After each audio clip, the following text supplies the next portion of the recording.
Beggar and the King, a play in one act by Winthrop Parkhurst. A chamber in the palace overlooks a courtyard. The season is midsummer. The king sits in a golden chair. A golden crown is on his head, and he holds in his hand a scepter which is also of gold. A servant stands by his side, fanning him with an enormous fan of peacock feathers. The windows of the palace are open, and from a distance there comes the sound of a man's voice crying for bread. Bread. Bread. Bread. Give me some bread. Who is that crying in the street for bread? O king, it is a beggar. Why does he cry for bread? He cries for bread in order that he may fill his belly. I do not like the sound of his voice. It annoys me very much. Send him away. O king, he has been sent away. If that is so, then why do I hear his voice? O king, he has been sent away many times, yet each time that he's sent away he returns again, crying louder than he did before. He is very unwise to annoy me on such a warm day. He must be punished for his impudence. Use the lash on him. O king, it has been done. Then bring out the spears. O king, the guards have already bloodied their swords many times driving him away from the palace gates, but it is of no avail. Then bind him and gag him if necessary. If need be, cut out his tongue. I do not like the sound of the fellow's voice. It annoys me very much. O king, thy orders were obeyed even yesterday. No, that cannot be. A beggar cannot cry for bread who has no tongue. Behold, he can, if he has grown another. What? Why, men are not given more than one tongue in a lifetime. To have more than one tongue is treason. If it is treason to have more than one tongue, O king, then is this beggar surely guilty of treason? The punishment for treason is death. See to it that the fellow is slain, and do not fan me so languidly. I am very warm. Behold, O great and illustrious king, all thy commands were obeyed even yesterday. How? Do not jest with thy king. If I jest, then there is truth in a jest. Even yesterday, O king, as I have told thee, the beggar which you now hearest crying aloud in the street was slain by thy soldiers with a sword. Do ghosts eat bread? Forsooth, men who have been slain with a sword do not go about in the streets crying for a piece of bread. Forsooth they do, if they are fashioned as this beggar. Why, he is but a man. Surely he cannot have more than one life in a lifetime. Listen to a tale, O king, which happened yesterday. I am listening. Thy soldiers smote this beggar for crying aloud in the streets for bread, but his wounds are already healed. They cut out his tongue, but he immediately grew another. They slew him, yet he is now alive. Ah, that is a tale which I cannot understand at all. O king, it may be well. I cannot understand what thou sayest either. O king, that may be well also. Thou art speaking now in riddles. I do not like riddles. They confuse my brain. Behold, O king, if I speak in riddles, it is because a riddle has come to pass. Bread. Bread. Give me some bread. He is crying out again. His voice seems to me louder than it was before. Hunger is as food to the lungs, O king. His lungs, I will wager, are well fed. But alas, his stomach is quite empty. That is not my business. Should I not perhaps fling him a crust from the window? No, to feed a beggar is always foolish. Every crumb that is given to a beggar is an evil seed from which springs another fellow like him. Bread.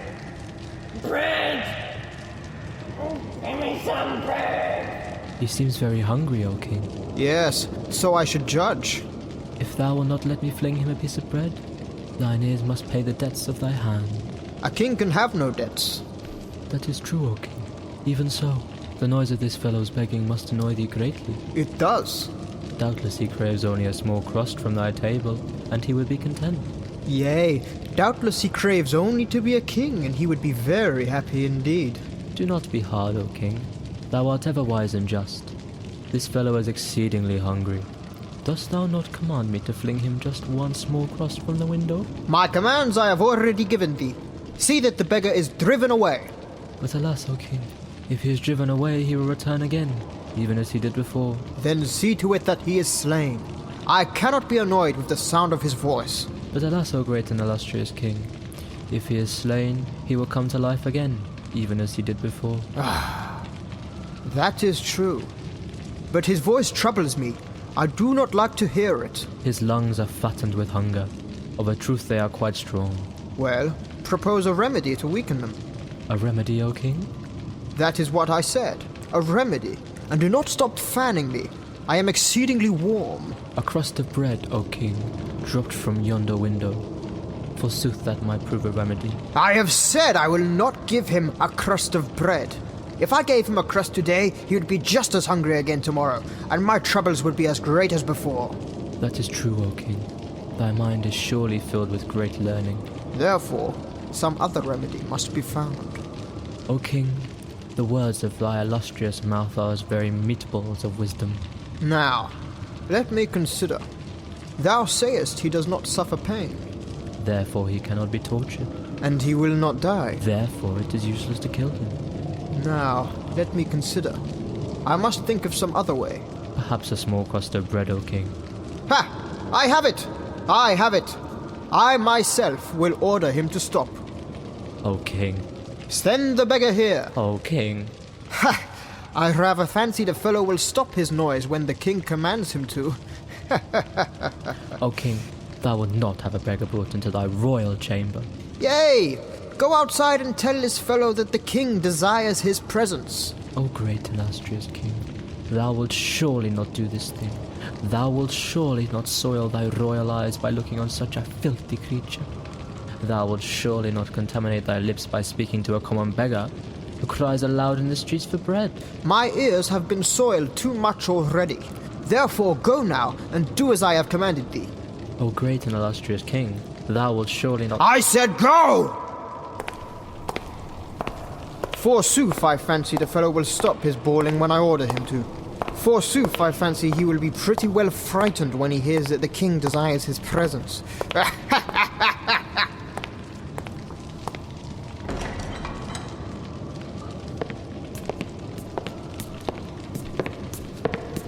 O king, here is the beggar. Ha! A magnificent sight, to be sure. Art thou the beggar who has been crying aloud in the streets for bread?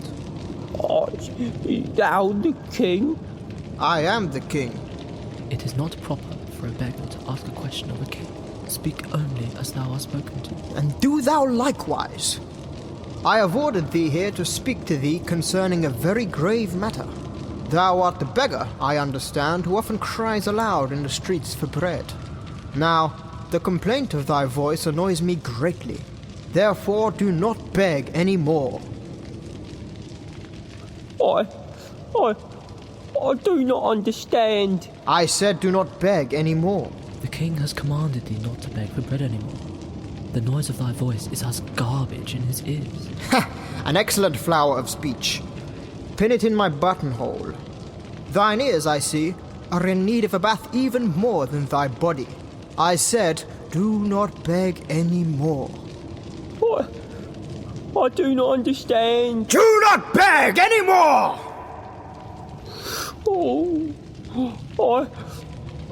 I do not understand. Heavens, he is deafer than a stone wall. O king, he cannot be deaf, for he understood me quite easily when I spoke to him in the street. Art thou deaf? Canst thou hear what I am saying to thee now? Alas, I can hear every word perfectly. The impudence. Thy tongue shall be cut out for this. O king, to cut out his tongue is useless, for he will grow another. No matter, it shall be cut out anyway.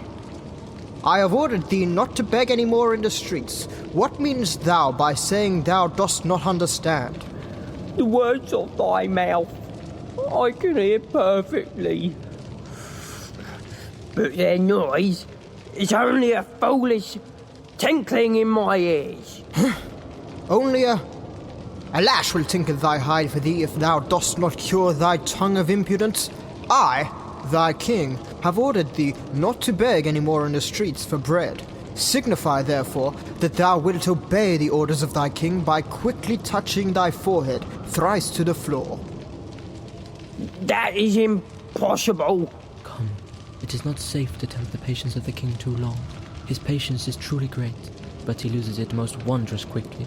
Come now, I have ordered thee to touch thy forehead to the floor. And quickly. Wherefore should I touch my forehead to the floor? In order to seal thy promise to thy king. But I have made no promise.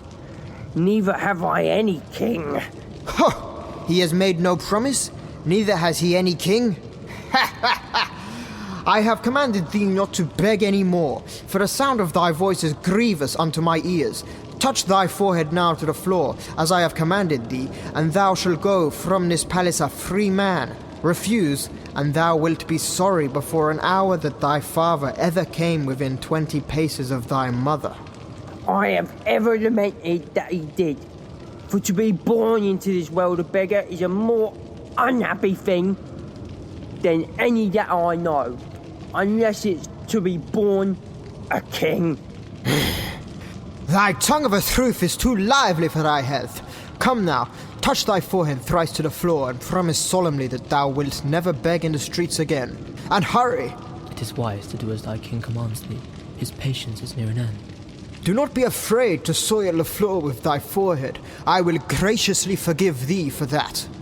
I said, it is not wise to keep the king waiting. Well? Well? Well? O king, thou hast commanded me not to beg in the streets for bread, for the noise of my voice offends thee. Now therefore do I likewise command thee to remove thy crown from thy forehead, and throw it from yonder window into the street. For when thou hast thrown thy crown into the street, then will I no longer be obliged to beg. Thou commandest me, thou, a beggar from the streets, commandest me, a king, to remove my crown from my forehead and throw it from yonder window into the street. That is what I said. Why, dost thou not know I can have thee slain for such words? No, thou canst not have me slain. The spears of thy soldiers are as straws against my body. We shall see if they are. We shall see. O king, it is indeed true. It is even as he has told thee. I have required thee to remove thy crown from thy forehead. If so be thou wilt throw it from yonder window into the street, my voice will cease to annoy thee any more. But if thou refuse, then thou wilt wish thou hadst never had any crown at all, for thy days will be filled with a terrible boding, and thy nights will be full of horrors, even as a ship is full of rats. Why, this is insolence. This is treason. Wilt thou throw thy crown from yonder window? Why, this is high treason. I ask thee, wilt thou throw thy crown from yonder window? Perhaps it were wise to humour him, O king. After thou hast thrown thy crown away, I can go outside and bring it to thee again. Well? No, I will not throw my crown from that window. No, nor from any other window. What? Shall I obey the orders of a beggar? Never! Truly, that is spoken like a king. Thou art a king, so thou wouldst prefer to lose thy head than that silly circle of gold that so foolishly sits upon it. But it is well. Thou art a king. Thou couldst not prefer otherwise.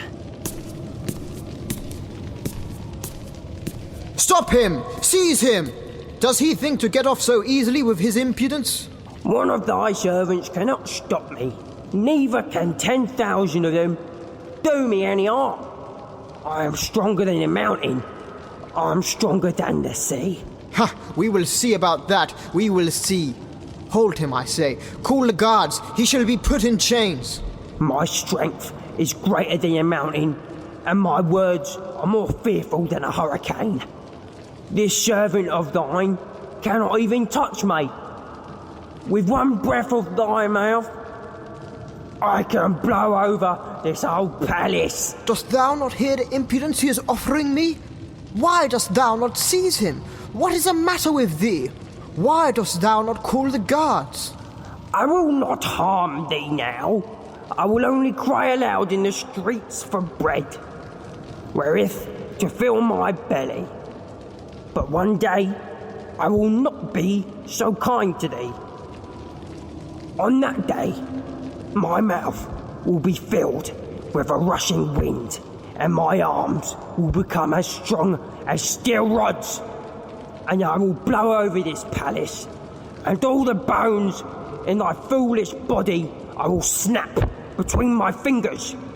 I will beat upon a large drum, and thy head will be my drumstick. I will not do these things now, but one day I will do them. Therefore, when my voice sounds again in thine ears, begging for bread, remember what I have told thee. Remember, O king, and be afraid. After him! After him! He must not be allowed to escape. After him! O king, I cannot seem to move. Quick then, call the guards. He must be caught and put in chains. Quick, I say, call the guards. O king, I cannot seem to call them. How? Art thou dumb? Ah, how? Am I afraid of a beggar? Bread! Bread! Give me some bread. Close that window! Bread! Bread! Give me some bread!